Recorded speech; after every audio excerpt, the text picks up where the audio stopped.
Bien-aimé, bonjour et sois béni ce matin encore. Je suis là pour te dire que Jésus-Christ revient bientôt.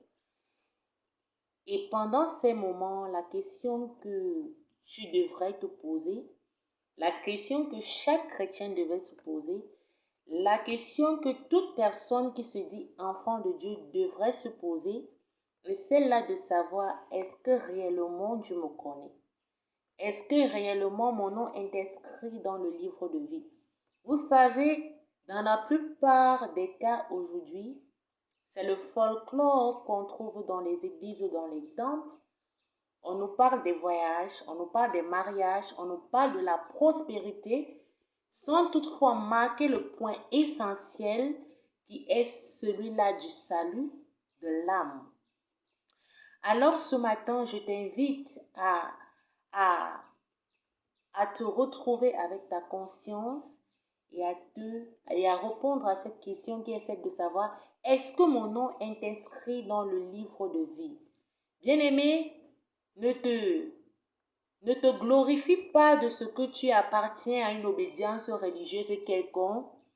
Ne te glorifie pas à ce que ton père spirituel est le plus grand pasteur, entre guillemets, de tous les temps. Ne te glorifie pas de ce que tu as une église de 3000 âmes. Mais la question qui devrait nous, nous, nous monter à l'esprit, c'est celle de savoir, dans ces 3000 âmes, combien est-ce qu'on leur nom inscrit dans le livre de vie? C'est malheureux, ou alors ça sera malheureux d'avoir une église de 30 000 personnes, d'avoir une église, quand je parle de 30 000, je parle de ceux-là, de ces grands pasteurs qui ont des followers, par exemple, ils ont 30 000 abonnés, il y a des millions d'abonnés, il y a des fois des temples de 15 000 personnes, mais est-ce que ces 15 000 personnes que tu as qui marchent avec toi ont le nom inscrit dans le livre de vie? Est-ce qu'ils savent ce que c'est que le salut? Est-ce qu'ils connaissent les principes qui sont rattachés au royaume? C'est ce qui devait animer les pasteurs des derniers temps, c'est ce qui devait animer les bergers des derniers temps. Mais ce qui attriste davantage, c'est que bien évidemment, beaucoup ne le savent pas. Je le disais encore que c'est beau de dire j'ai donné ma vie en telle année au Seigneur Jésus, que c'est beau de dire je suis dans la foi depuis tel nombre d'années, que c'est beau de dire je suis ancien de l'église, je suis diacre de l'église. Mais la question que je te pose ce matin, c'est celle de savoir est-ce que ton nom est inscrit dans le livre de vie? Est-ce que ton nom est inscrit dans le livre de vie? C'est beau de dire je manifeste les dons spirituels, je manifeste des fruits spirituels, je guéris les malades, je parle en langue, je manifeste le don de miracle.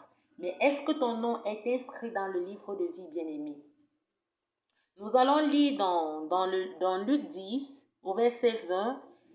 L'Esprit nous dit, cependant, ne vous réjouissez pas de ce que les esprits vous sont soumis. Bien-aimés, notre gloire en tant qu'enfant de Dieu, en tant que racheté, n'est pas de celle-là que dans mon église, je chasse des démons. Ce n'est pas ça qui devrait, ce n'est pas ça qui fait notre gloire, ce n'est pas ça qui fait notre bonheur. Mais l'Esprit nous dit ce matin, réjouissez-vous de ce que vos noms sont écrits dans le livre de vie. La vraie réjouissance, bien-aimé, c'est de savoir que ton nom est écrit dans le livre de vie. La vraie joie, bien-aimé, c'est de savoir que véritablement ton nom est écrit dans le livre de vie. Avoir son nom écrit dans le livre de vie, c'est savoir que Dieu nous connaît, c'est savoir qu'on est fils d'eux, c'est savoir qu'on est fille d'eux, c'est savoir qu'on est propriété d'eux. C'est de ça qu'il s'agit ici, bien-aimé. Alors, comment savoir ce soir si véritablement ton nom est inscrit dans le livre de vie? Comment est-ce que tu sauras si tu as ton nom inscrit dans le livre de vie? Premièrement, je te dirais, crois en Jésus. Bien-aimé, croire en Jésus ne se limite pas de dire, Seigneur, je te crois, je sais que tu es mort sur la croix et que tu as été ressuscité des morts, mais croire à Jésus, c'est accepter, consacrer sa vie à ce Jésus. Combien d'entre nous ont consacré leur vie à Jésus? C'est quoi consacrer sa vie à Jésus? C'est consacrer son être, c'est consacrer sa pensée, c'est consacrer ses habitudes, son comportement, son caractère et d'avoir le caractère de Christ. C'est ça croire en Jésus, bien-aimé. Il ne s'agit pas de dire, Seigneur Jésus, tu es mort sur la croix, tu es ressuscité d'entre les morts et oui, je t'accepte. Voilà le premier principe pour avoir son nom inscrit dans le livre de vie. C'est d'abord croire au Seigneur Jésus, croire de ce qu'il est capable de faire, croire de ce qu'il a fait hier et de ce qu'il fera demain. Bien-aimé, encore, je te dirai ce matin, pour effectivement avoir ton nom inscrit dans le livre de vie, demande-toi véritablement si tu es né de nouveau. Parce que la plupart des temps, on a tendance à mettre cela de côté. Bien-aimé, je vais te choquer ce matin en te disant, la nouvelle naissance n'est pas entrer dans les eaux de baptême. Ce n'est pas de ça qu'on parle. Je parle de la nouvelle naissance qui est de naître de nouveau en Jésus, celle qui est de vivre la vie de Jésus. Qu'est-ce que tu étais avant et que tu n'es pas aujourd'hui? Quel est ton témoignage, bien-aimé? Je suis désolée de vous dire que hier, on est entré dans les eaux étant prostituée, mais c'est encore marrant qu'on dise être né de nouveau, encore prostituée. Il doit y avoir un changement palpable et véritable dans ta vie, bien-aimé. C'est ça la nouvelle naissance. Alors, lorsque tu crois en Jésus, tu peux naître de nouveau. Quel est le troisième principe, bien-aimé, sur lequel tu dois t'appuyer afin que ton nom soit inscrit dans le livre de vie? C'est d'avoir une intimité avec Dieu. C'est quoi l'intimité avec Dieu? Vous savez, on a l'intimité avec nos amis, on a l'intimité avec nos maris, on a l'intimité avec nos enfants, mais la plupart des temps, nous n'avons pas d'intimité avec Dieu. C'est quoi celui-là qui a intimité avec Dieu? Bien-aimé, l'intimité avec Dieu ce matin, c'est l'alliance qu'on se crée avec ce Dieu-là. C'est de ça que je te parle. Est-ce que tu as une alliance véritable avec Dieu? C'est-à-dire que tu inspires la volonté de Dieu. Toute ta vie, tout ton être est soumis à sa volonté.